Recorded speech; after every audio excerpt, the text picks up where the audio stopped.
Hello, hello. Welcome to episode 62 of Wise Wednesdays with RK. I am Ruqaya Khan, the host of the show, and I am here to interview today Ron Kaufman, the global guru. He's been ranked the global guru of customer service since the last 4 years. He runs the world's leading education and consulting company that works with large and small organizations to help them with their cultural services, uplifting services.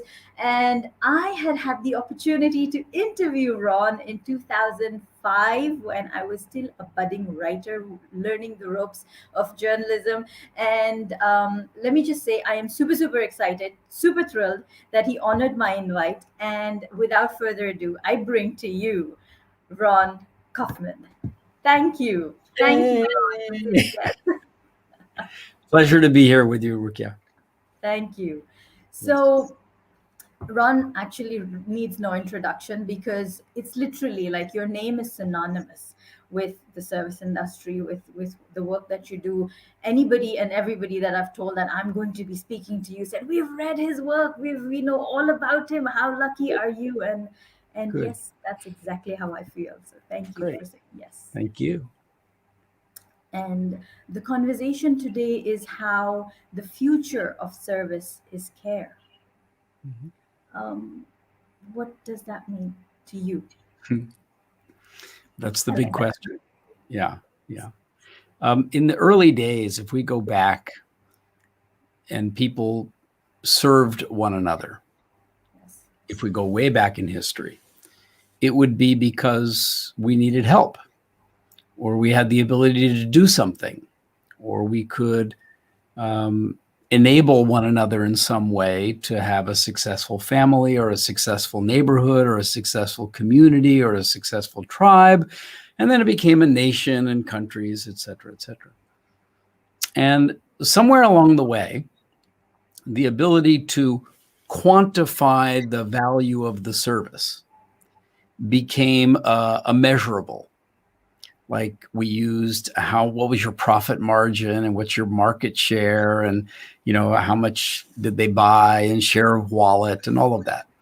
And it seems that the service, which is the action that people take to create value, became the action that you take to create monetary value, financial value, measurable value.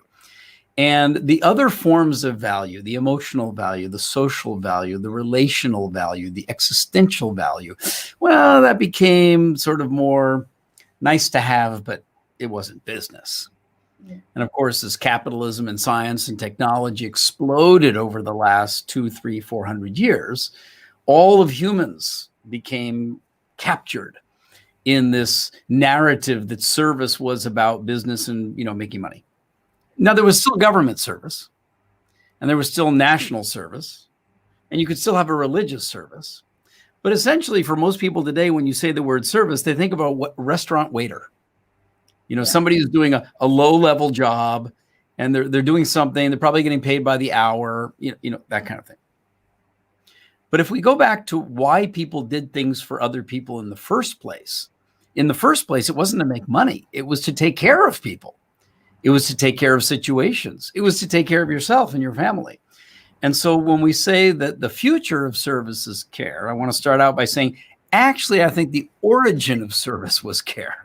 That the very beginning of when people started thinking about what could I do that would help you?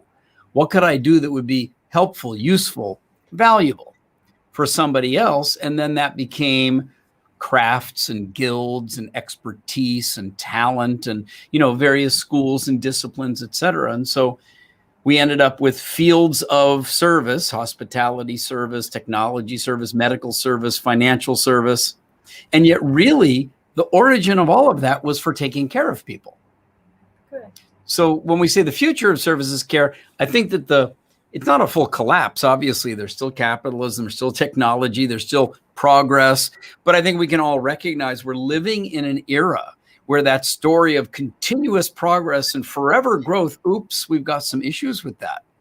Not just the ecological issues of whether or not the planet can sustain continuous growth in the way that we've been doing it, but also the issues of inequality, the sense of racial injustice, the lack of equivalent access to education, the racism, all of those things that are there. So now people are starting to listen back again and go, well, wait a minute. What do you care about? Why should you care? And how do you take good care? And the how do you take good care brings us back to service. So in a sense, the origin of service was care and the future of service is care. True that. And when I take a step back from this conversation, I feel anything and everything we do is service. Whether you're dealing with customers, whether you're dealing with your colleagues, whether you're dealing with family, whether you're dealing with yourself. Yes, I think you've got a good point there, so long as you include that self-service is taking action to create value for yourself. So, for example, I meditate every day. And somebody could say, well, what kind of service is that? I mean, what value is that creating? I know what value it's creating. Exactly. Yes. And the reason I wanted to have this conversation with you, because a lot of what I do comes from a place of service. I've been showing up, as we were sharing before we started. I've been showing up since May 1st, 2018, every single day, day after day, with a conversation from a place of service. And it started not from wanting to serve the others, but actually to serve myself. Because I was in a really difficult and dark space. So that's where it all started from, and then it grew outward. So once Very again, I nice. thank you for saying yes. And again, I'm curious. Why did you say yes? Because you asked. Simple as that. Well, you asked, and then I looked at who was doing the asking and what did she stand for and what did she care about and what was she committed to and what was the nature of her contribution to the well-being of other people in the world. And I found that while you, as you just shared, began a certain practice from the place of taking good care of yourself, it was clear that one of the reasons you chose that particular vehicle, that particular showing up every day in a public manner, was that other people perhaps could get benefit from that as well. And indeed, that is the case. Thank you so much. Thank you once again. Okay. So RK interviews RK. RK, right. I have a phrase that has come clear for me, well, probably just in the past year, which is that a life well lived contributes to the well-being of others. A life well lived contributes to the well-being of others. That's what you're doing. And so then it was easy to say yes, because my small contribution gets to go through this channel, the vehicle, all the effort that you put into making these shows work. And if that can reach other people that I would otherwise never reach, well, perfect. Then we're serving together. Thank you so much, Ron. Thank you so much. So we're speaking about service. We're talking about the future. We're talking about caring. So how do you come to that place of serving? Should it start inwards or should it start outwards? I don't think that's a binary choice. Okay. First of all. And second of all, the interpretation that there's an inward and an outward, there's kind of a Cartesian split there, like the real me, the authentic me, the inner me, the genuine me, if only you knew me. Oh, come on, right? There is no me that isn't part of a we. There is no, philosophers for years have been debating and arguing over what I think is the wrong question. They pursue, and this is not a categorical damnation that I'm saying here, but I've seen how much effort is trying to answer the question, what is a human being? And I say, no, that's not the right question. The right question is, what is being human? So I give you an example. If I said to you, what is a tree? Well, you could describe something to me, but in your description of a tree, you wouldn't necessarily talk about the dirt out of which the tree grew, which actually came from previous trees that decomposed to become dirt, nor would you mention the bird's nest in the tree, which had the bird that took the seed, that brought it someplace where there wasn't already something growing and dropped it so that nor did you mention the clouds that caused the rain that allowed for. So then when you say, what is a tree, you realize you can only even describe a piece. Maybe what you should say is, what is treeing? Because in answering the question, what is treeing, you'd have to put it into the whole life context that trees exist. So now you say, what is a human being? Well, it's a disconnected artificial interpretation of something that isn't really describing the phenomenon. The phenomenon is being human. Oh, tell me about this particular version that we call Rukia. And immediately you'd have to tell me about your family and your history and where you came from and your children and what you're committed to and how your life involves with other people and what you want to do in the future and what you've done in the past. All of it is in a social, historical, linguistic, cultural context that's different than saying, what is a human being? So inner, outer, not sure it's, I get what you're pointing at. What am I doing out in the world with other people? How am I taking care of my, quote, inner well-being? I just want to, hit early on that I'm not interested in having an isolated conversation unless it brings us to a place of appreciation in our mutual dependence and commitment and living together. So what would be a good place to start this conversation? Oh, we've already started it. Okay, I do have a question. I do have two really good questions that came in. Dive in. That is, what's the best thing to bring to the table as a service provider? And what are the factors I need to know about my audience to serve them well? Okay, let's take those apart, and I'm going to ask you to ask me each of them separately. Ask me again, please. All right. So the question was, what's the best thing I can bring to the table as a service provider? The best thing. Gee, I hate to think of yourself as a thing, but it would be to bring your full present being. In other words, bring a sense of self-respect for who you are, the past that got you to where you are. Bring a sense of appreciation and gratitude for all that has happened in your life, good, bad, and ugly, up until this point, because that's what got you to where you are. And that you could now show up in life in a manner to engage with another human being. Let's just take this initially as a one-to-one situation, who themselves have come from a completely diverse, different than yours background of support and interests and concerns and successes and failures and happinesses and tragic losses. And here you are, two human beings in this moment where you've now constituted yourself as somebody who wants to serve. That's the nature of the question that you just asked. And I would say you want to bring all of you there so that you can listen appreciatively to all of the other person that's there that you're going to serve. And then you're able to bring forth a truly authentic conversation in which you can begin by listening, not just to the words that they say, but the concerns that they are, the curiosities that they bring.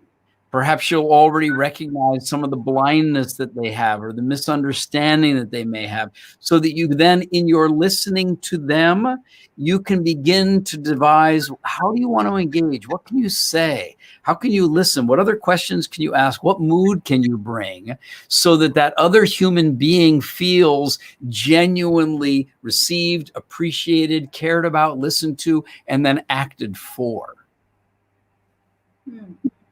So which beautifully brings me to the next question. Well, these aren't mine. This is somebody who's a listener who has asked.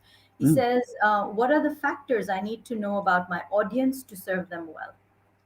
So let's say that audience could be anybody from one other person to a family or a company in a B2B situation or a market segment or an audience, like when I speak, do my keynote speaking. And when you say, what are the factors? I'm a little hesitant about that word, because it already sort of mechanizes the phenomenon of somebody else. It's like, what are the things? What are the factors, right? Why don't we say, what is it that I want to understand and appreciate about my audience? And I would say, you can easily make a fundamental this and this, which is, what do they care? What do they hope for? What do they want to achieve? What matters to them? What's their ambitions? What are their hopes? Do they have dreams? What is it they want to accomplish? What are their milestones, priorities, that kind of thing, right? That's all the aspirationally, what are they up for? But the other side is, what are they concerned about? What are they anxious around? What is it that they don't want to have happen? What risk is it that they want to de-risk or avoid? So that you go in listening for both. And it's not like, okay, let me ask you these 6 questions. Okay, now let me ask you these 6 questions. Although that can be a good place to start, but you're not going there looking for the factors. You're going there listening for the human being and who are they in life. And then you really can see, what is it that they want to achieve or avoid in a simple sense. And then you can start to distill it into, okay, so you'd like something that's affordable. Now we can call that a factor. And you want something that would be available within a certain time frame. And you want it to provide for you certain kinds of criteria or specific outcomes. Okay. But notice I'm not starting by saying, what's the budget, what's the time, and what are the outcomes? I'm starting by what's the human? Yes. And then we'll find those other things. Okay. So as you look for what's the human, a lot of times we're listening with the intention of replying. Or we kind of want to outsmart the other person's asking a smart question or something like that. How do you kind of put those guards down? Well, first of all, if you're listening to just reply, that's not really listening. Exactly. I mean, you could call it listening because your ears are working, but your brain and you're not paying attention in a way to genuinely listen. So let me go a little bit. There's a phrase called listening to the listening. So for example, if I'm in a conversation with Rukia Khan, Yes. and did I pronounce your name correctly? Yes, you did. Rukia Khan. Then who is this that I'm going into an interview with? Then I want to listen to Rukia. Not like your words, but like, why are you doing this? Where do you live? What kind of concerns are within your world? You told me before the show started about your kids. You told me how long you'd been in the UAE. You told me why you started this, your sense of pride and commitment. You mentioned to me that it was your daughter that came up with the name of the company, Smiletastic, right? And why she said that about you. I saw you, the beam of pride in you. So now I can listen to the listening that is Rukia Khan. And now when I'm speaking with you, I'm speaking to your listening. If it wasn't you doing the interview, Rukia, if it was somebody else who was a different person, I wouldn't be speaking like this. I wouldn't have this particular tone. I wouldn't be going in these directions with my replies. I wouldn't be speaking at this pace. But I'm with you because I was listening to your listening, so that I can enter into the conversation with you. Beautiful. I am going to let that sink in. Thank you. Wow. Okay. We have a question from Jagdish who says, Hi, Jagdish. Thank you. he says, how can we teach someone to care? Well, Jagdish, I want to thank you because you just went like thunk and stuck your finger right on what I have been working on for the past 4 to 5 years, and I'll be working on for the rest of my life. The past 30 years, my focus of attention, intellectual effort, was in what is service? How do you improve service? How do you build a culture of high performing service? And, it's been fantastic because I've developed intellectual property, ideas, reputation, client success, models, practices, principles, tools. It's what a ride, huh? What a ride. and it's a ride that allowed me for 29 years. I flew 100 times every year, including to meet people like Rukia Khan, who interviewed me, all over the world. Amazing. I think about that today. And I think that I really had 3 decades of adult life during an era when consuming that volume of jet fuel was considered success. Now we're living in an era where consuming that volume of jet fuel, you better have a pretty good reason for doing that, right? Because of the whole ecological issue. So then the phenomenon of care, like the phenomenon of service, is another, we could say it's an abstraction of sorts. It's not like saying microphone or camera or lights or electricity. It's a human interpretation.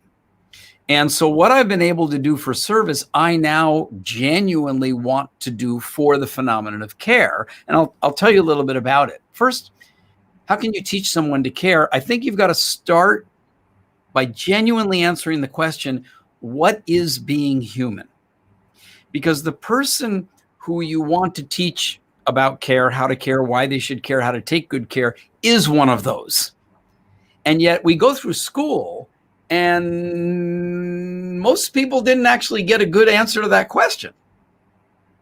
You might have a spiritual interpretation from whatever faith you might practice, but that didn't necessarily address the biological side or the social side or the cultural side. So I give you an example. What is being human? First of all, it's biological. You have to have a human body, otherwise you don't get to be a human.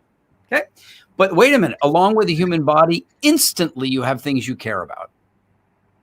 Physical safety, nutrition, clothing, warmth, sufficient sleep, ultimate mortality. You're going to die. People before you have passed on. There are tragic things that happen. All of that came just by virtue of the fact that you have a body. Think about all the things that you care about. Okay, next. No one gets a body without some other people being involved. Some people had to do something for you to get your body. And, oh, by the way, somebody had to deliver you. Somebody had to feed you. Somebody had to raise you. Somebody had to take care of you when you were sick. Somebody had to clothe you. Somebody had to play with you. Somebody had to teach you. So you're not just a biological phenomenon. You're a social phenomenon. And right away, along with that comes belongingness. Right away comes intimacy. Right away comes familial relations, parents, brothers, sisters, uncles, wives, children, all of that. Think about how many things humans care about because we are social creatures. Wait, it doesn't end there. No social entity exists outside of an existing culture. Every family lives inside of a neighborhood, inside of a culture, which has all of the traditions, all of the practices, all of the prejudices, all of the criteria for good and bad, all of the virtues, all of the hierarchies, all of the practices, who's in, who's out, who's our enemy, who's one of us. Just think about how many things humans care about because of the cultures in which we live. Oh, wait, it doesn't end there. Within the culture, there are certain communities.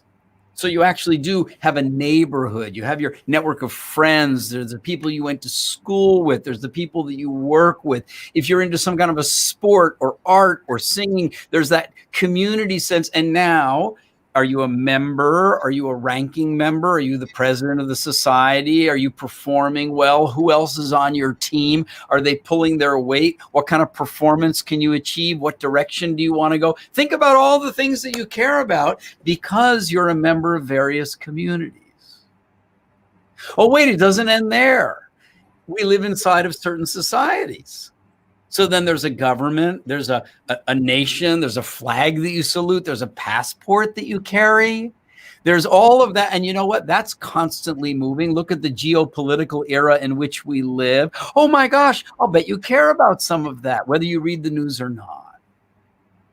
And you know what? All of that exists inside of a historical evolution of human societies. I won't go into that one right now. And all of that exists inside of an ecological niche that allows all of this to happen because there's an atmosphere, because there's water, because there's a star out there we call the sun that warms all of us up every day and grows the food that we're able to eat that keeps our bodies going. And I haven't even touched on the spiritual part, which addresses the mystery of why the heck are we here in the first place? Now, Jagdish, do you realize how many different domains of care I just identified? I call that the garden of care. If I can teach that to someone and help them locate themselves within it, they'll not only locate themselves, they'll realize that every other human being they ever meet or has ever lived has also lived in that kind of a phenomenon of care. Now, there are a couple of other things that I haven't addressed there, but let me just touch on them because it's part of the thinking that's been going on. We're also moody creatures. You know, you wake up in the morning in a mood. You didn't pick it. You didn't order it the night before. And then you walk into a meeting and there's already a certain mood in the room. And then there's the mood of the times. And then there's the mood in different channels, like on news channels or in certain conversations with friends. But you know what's interesting? We haven't learned in school, how do you recognize and identify moods? How do you cultivate and strengthen certain moods? How do you navigate moods that you find yourself in with other people? And most powerfully, how do we learn to orchestrate moods? That's what I do when I'm on stage. If you've ever seen me do a keynote, I mean, I literally orchestrate a mood in the room. It's very powerful. We should be learning how to do that. Now, every single thing I just said to you, Jagdish, I used language. Human beings are linguistic creatures. We're the only creatures on earth who've literally found a way to invent language that we use to invent more language that we use to divide. The dictionary just gets thicker and thicker, not smaller. Whereas today, dogs bark and animals growl like they did thousands of years ago and will thousands of years from now, as long as we protect the ecological system in which they live. If we rewild the planet, if you will. I mean, there's a good example, the word rewilding. Like literally taking urban landscapes and rewilding them so that the ecosystem that actually sustains life can grow again. Well, I'm not sure how many people were talking about rewilding a few hundred years ago. They were trying to tame the wild. And yet here we are inventing the future in this phenomenon called language. And we think we use language. Language uses us too, because we're born into it and it's already there. So now, what do you care about, Jagdish? You got a long list you can think about. And if we could enter into the conversation, I'd want to hear what you have to say so that we can engage, we can talk. He says, master at engaging Team Ron. I sense that there's a base or basis for your care. Thank you so much, Jagdish. Oh, that was Suresh. That was Suresh. Suresh. Hi, Suresh. Thank you. By the way, since you said something there about the basis, can I share a story? Yes, please. People want to know, like, how did you come out to be a guy like this, Ron? And I want to tell you about my grandmother. I was, boy, was I blessed. My father's mother, her name was Grandma B. Her real name was Rebecca. We called her Grandma B. She taught kindergarten for 40 years. Mm. In her last year of teaching kindergarten, she had kids who were the grandchildren of people who were her students in kindergarten when she started teaching. And because I was her son's son, sometimes I used to, I could go to grandma's kindergarten and be like, the teacher's pet for the day. And I remember watching my grandmother with this room full of all these little kids running around, and she made every single kid feel special, feel safe, and feel loved. And when their parents came to pick them up at the end of the day, she told every single parent how wonderful their child was, even if that kid had been a pain in the neck all day long, because she wanted that child to go home to a family that would love the child and wanted the parent to feel proud of the child. And I looked at that and I go, oh, I get it. That's how you're supposed to be in life. So when I was very young, I had this amazing role model. Role models definitely make a difference. I think a lot of what I do comes from looking at how my dad would be with people, whether he was a complainer or a giver. Constantly. One of the most important things that he lived by was to give as much as you can, and stop having those expectations, because it's when you have those expectations that you begin to kind of burden your bag with bitterness and anger and angst, and it just takes away the joy of giving. So yes, Yeah. definitely, I hear you Tell when me you say about your father. Tell me about your father. What kind of a life did he live? Is he still um, alive? Papa passed on in 2017 Okay. in October, which was also the time when the children left the nest, so it was two blows in one Oh, tough blow. time. Tough time. Yeah. Yes, yes. Which is why from October until almost April, I kind of played hide and seek with my work, whether it was coaching, speaking, writing. I just hid away from it all. And in April, I went to see the kids in Perth. And that's when my son asked me, "So, Ma, what have you been up to?" And I pushed away that question, saying, "You can't speak to me like that. I'm your mother." And he said, "Yes, Mom, but I'm an adult now." No, he said, yeah, all of that is fine. What about accountability? Yeah. In another way, the same thing. Aren't you lucky that your children learned so much from you Yes, to yes, care that they would not take, you can't talk to me like that. And they go, "Well, Mom, let's carry on with our conversation here." exactly. He didn't take no for an answer, and his question got me thinking. Good. And and once I got back to base in UAE, that's when I started the daily videos. So to answer your question about my dad, very simple.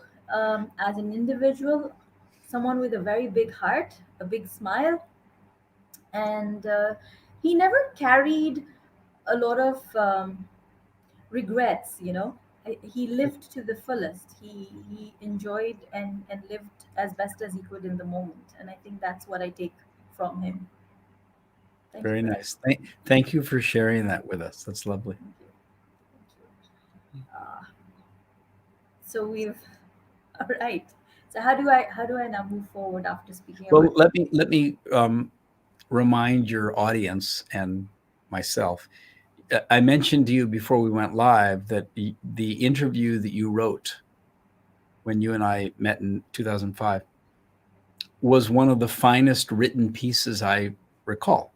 In fact, it's now on our website. oh, And yeah, and I would be grateful when you re-listen to or look at the transcript of our call today, especially in the area around care or anything else. If you want to do any writing, you're welcome to. And if you have any further questions, I'll be happy to answer them. I'd love that.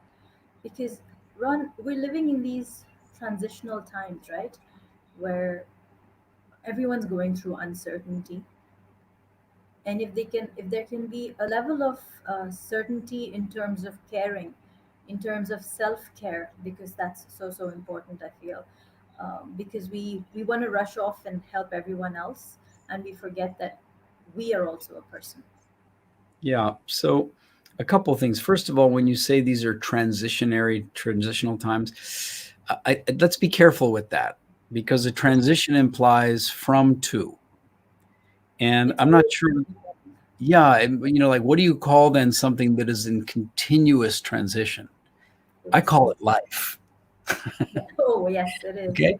And yet, the reason we as humans have this almost compulsion to seek certainty is in part because of the era in which we've been raised, which is that you can predict, that you can set up a spreadsheet, that you can calculate.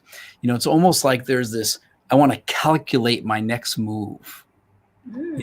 Yeah, and that way of living isn't really reflective of the human phenomenon of living. I'm not saying there isn't a role for calculation in many things. We wouldn't be having this conversation if humans hadn't figured out how to do all the calculations necessary to have an internet and have electricity and et cetera, et cetera. But for a human being thinking, how do I live a good life? To say, well, what I want is certainty. That's you're setting yourself up for seeking something that's not fundamentally part of the phenomenon of living it, itself. Okay. So then your underlying question is, how do we take good care of ourselves? How do we, given that we're living in an era of, somebody coined the word the other day, tumult, not tumult and not turbulence, but tumult, like a tumultuous situation that unsettles you and confuses you, and there's conflict going on all at the same time. Well, that's life in our era. So taking good care of oneself, let's go back to what makes us human. You got a body. Okay, what are you eating? What's the quality of drink that you're taking in? Are you a soda sugar person? Are you drinking too much alcohol? Are you, 6 cups of coffee a day? Or are you making sure that you're getting a lot of water and certain amount of fruit juice and, and some indulgences?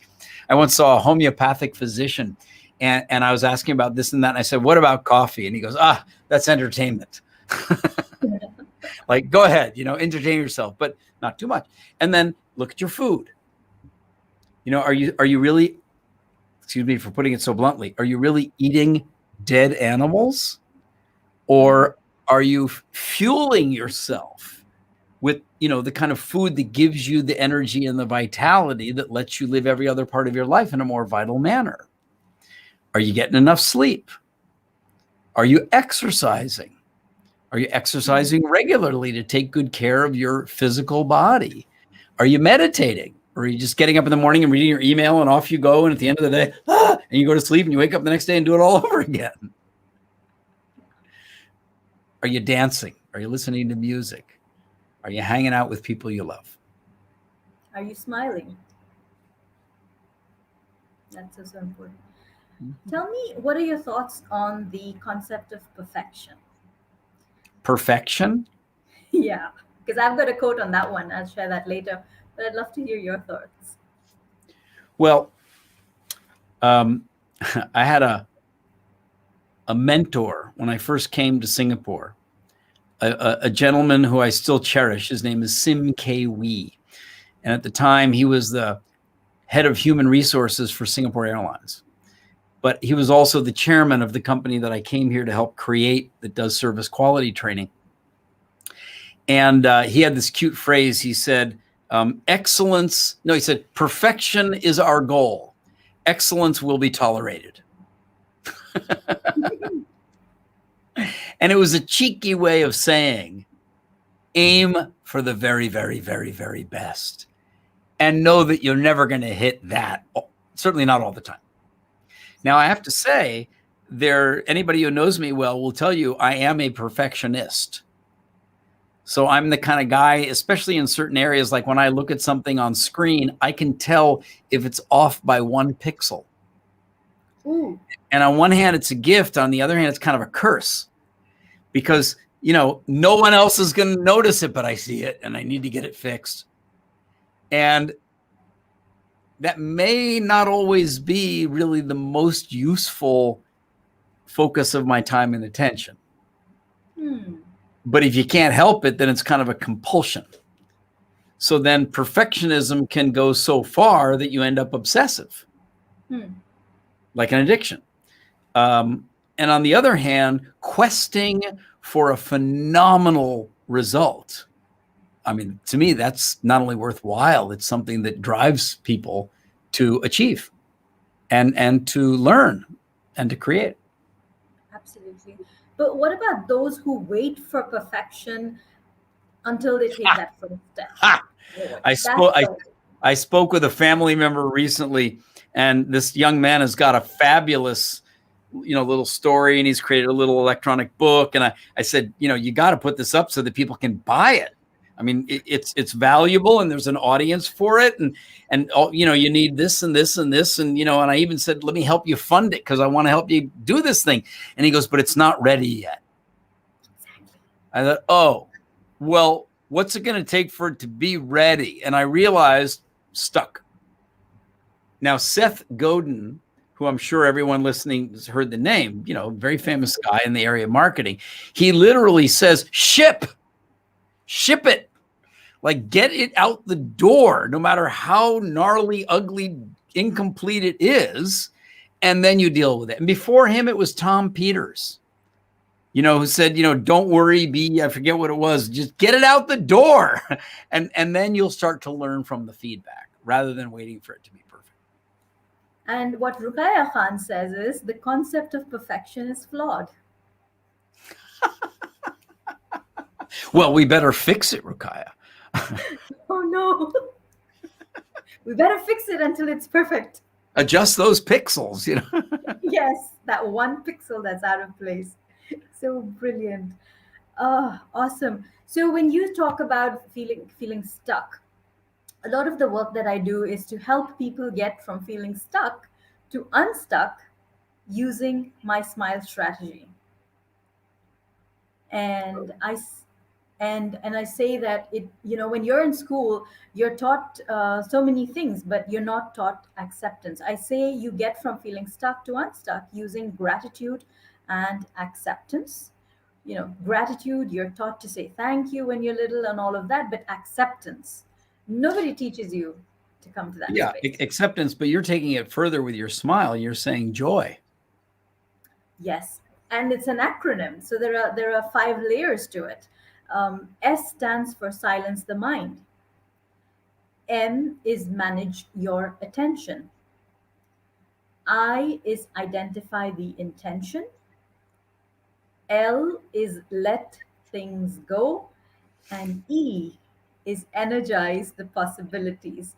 So I like how you laughed when I said let things go, because I've presented this across different countries, and every time that's the one that has the biggest resistance from people.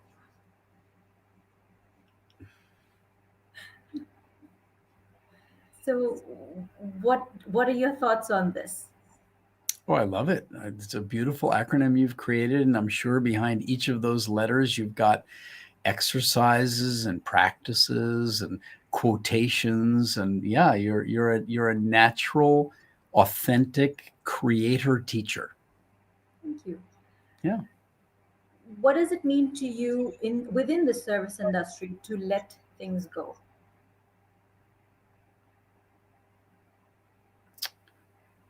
Whew. Well, I'd like to just reframe that slightly and not talk about it within the service industry. Okay. I'm not sure I would know quite how to answer it that way. But let's talk together about this let things go. Okay. Because you made that the L in smile, let me ask first, what do you mean by it? So when I started out with it, I was talking about forgiveness only. I was talking about forgiving and moving on. But Okay, so as forgiving and moving Mhm. on is what you meant by let things go. Right, Okay, keep going. initially. Yeah. But as it evolved, I realized there's so much more to let go of, right? Past failures, fears, labels that people might have given you, um, our conditioning, the way we think, the way we've been brought up culturally, community wise, certain things that we've been told that this is right and this is wrong. So letting go of all of that and then moving forward, because sometimes that's what keeps us stuck. Mhm. Okay. Okay, very good. Very good. I'll tell you what's coming to mind for me Yes, please. is that um, it's the idea of, you know, we may have as a group, let's say, talked about this before, but let's create it again. Let's recreate it for ourselves. So, for example, when we have our team meetings, we very rarely say, well, last time, you know, we talked about this and we left off here. So let's start from there and keep going. Hmm. What I try to do is start again and say, okay, let's orient ourselves around what are the fundamental concerns that we're looking to ensure that we take care of here, ours and let's say our clients. Now, out of our shared interest to address those concerns, what practices or what actions have we taken, or what ideas and even perhaps what conclusions did we come to? But we came to those conclusions then. So let's just revisit now and ensure that that still in the current moment makes sense, or does it need to be checked again, or should it be revised, or can we review that, or we're all in agreement? Good. Now how do we build on top of it? Yeah. So when we say let go, I'm not saying just let go of the bad and forgive and, dump it and disconnect. It's like let go of whatever's been prior and create it again so that it's fresh now for all of us. That makes sense. Yes. And what's the significance of action? So we see a lot of people talking, but very few people walk their talk. Okay. And what really struck me about you when I interviewed you then and even today, and I've been following your work over the years, is you're this person who's walking his talk. Whether it is how you show up on the stage or on your conversations on video, there's this authenticity that shines. Oh, good. So, what are your thoughts on walking the talk and putting things into action? Yeah, I was in a very good conversation with some of my what I call study buddies. I have people in different countries around the world, and we get together every week, and we have 90 minutes, 2-hour conversations on really incredible range of topics. I have one tomorrow morning. And there was a fellow, we were talking about, where do you get your news? This was the topic, yeah? And it wasn't just like your news, it's what voices do you listen to? How do you curate and select what voices of interpretation you're going to pay attention to in different areas? So whether it's in politics, or it's in business, or it's in education, or it's in global geopolitics, or it's in medical matters. I mean, what are you listening to? And one of the gentlemen, his nickname is Goldie, and he said, well, and what we realized as a group was there are certain voices that we listen to. Like, I like the way Ruqaiya Khan writes, and her voice. So I'll listen to that voice whenever she shows up with an article. I'm going to pay attention. That would be an example. And then there are other sources that actually curate. So, for example, whenever I was in the UAE, I'd always want to pick up the local newspapers because they're curating a whole set of voices. And I know I'm getting a certain point of view and not another point of view, but I'll read that channel for that particular point of view because it's curating certain voices, but I'll also make a point of looking at the other one or two or three. Okay. And what he said was, well, yes, I do that, but what I really look at is action. And the example that he used, one of them, was the Pope. And the Pope recently, a couple of years ago, wrote an encyclical. Now, an encyclical, I think I'm saying it correctly, forgive me if I'm not, is like a proclamation from the Pope. And over hundreds of years and a whole lot of popes, these encyclicals are sort of passed down. And he wrote one about the need of humanity to take care of the ecology of the planet. No pope had ever done that kind of thing, baby. And he didn't talk about it. He just did it. And my friend Goldie said, I looked at that action. Another example he did was Nelson Mandela. 26 years in prison, and then came out and said, let's have a reconciliation. Truth and reconciliation. Didn't need to talk about it that much. I mean, he did enough to explain to people, but look at the action itself. Exactly. Another Hmm. friend of mine, another one of my study buddies, a friend named Chauncey, he says, intention is highly overrated. Hmm. People say, well, that wasn't my intention. Look at the action and the outcome. Tony Robbins, the meaning of a communication is the response you get. What? That wasn't what I meant. What was the response that you got? And if you had been listening to the listening of the other and not so focused on what you wanted to say, you might have approached that in a different way.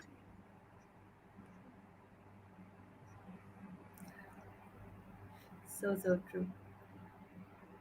Knowing that I have just another 10 minutes with you, I would like to ask you, because you spoke about the voices that you're listening to. Okay. So there's the voice of the mind, and then there's the inner voice, that intuition. Oh, that's a good one. Let's talk about intuition. Yes, please. So how do you differentiate, and which one do they're Yeah, both. but there's a fun, there you are again. You're a funny one. I mean, this, like, how do you differentiate? Which one do you listen to? Who said that they were apart? I mean, Hmm, yeah, we're human, right? Yeah, yeah, leading you to that. yeah. Well, okay, well, good. And that said, Yes. there is that gut sense or that brainwave, or that feeling or that imagination that is not yet in words. You could say that thought precedes think. Yes. Like, what do you think? In order to tell you what I think, have I had any thought, which may not be in words yet? So what do you call that thing that's pre-verbal? Intuition? Maybe. I'm exploring with you here. I'm not speaking like I know what I'm saying. I'm allowing myself to speak. That's where thinking happens. Real thinking is humans embarking on a conversation, not knowing where they're going to go, True. and seeing where we go together. Yeah. And when that little voice shows up somewhere, the other voice starts speaking louder, and I guess somewhere that little voice gets suppressed. Oh, you mean And like little voice? You mean intuition? yes, Unless you let it have the loud voice. exactly. So it really, I mean, how I'm looking at it is, which one are you focusing on? And And some people access that. I mentioned this because it was shared with me just last week, and I was very impressed. A couple of a man and wife who have 4 kids, very good friends, and they were going to move from San Diego to Nashville. And they were in Nashville looking around property, houses, schools for the kids. And then they weren't really sure whether it was the right thing to do. And so the two of them, they met in a Christian college, and they're both very strong in their faith. They prayed together. And it came clear to them that moving would be a nice to have, but not a need to have. hmm, And that really the best thing to do for the kids would be to let them finish their high school in the town where they still were.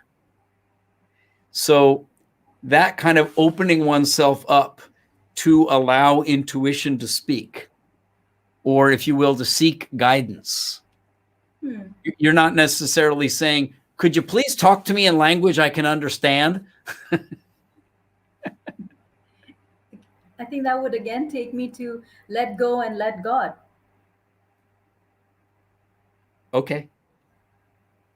Okay. You know, Do where you know that the word enthusiasm means like let God out?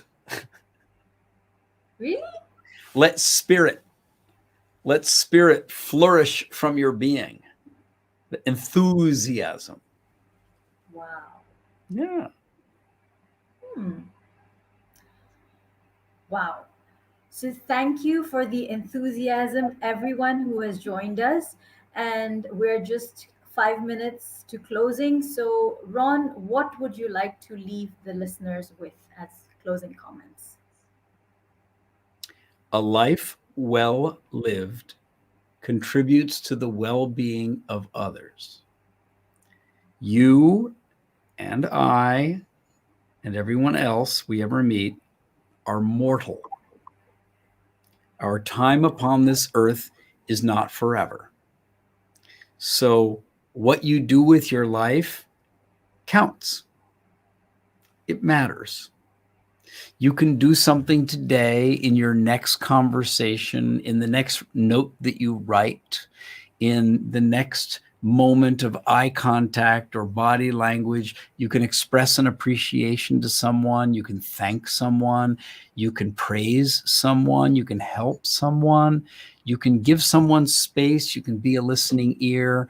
You can do something for the others in this world, and realize that when we say others, we're not saying not you, because that thing that you call me only exists because there's we. Your life well lived will contribute to the well-being of others' lives. Absolutely. And Ron, the work that you do is definitely a legacy.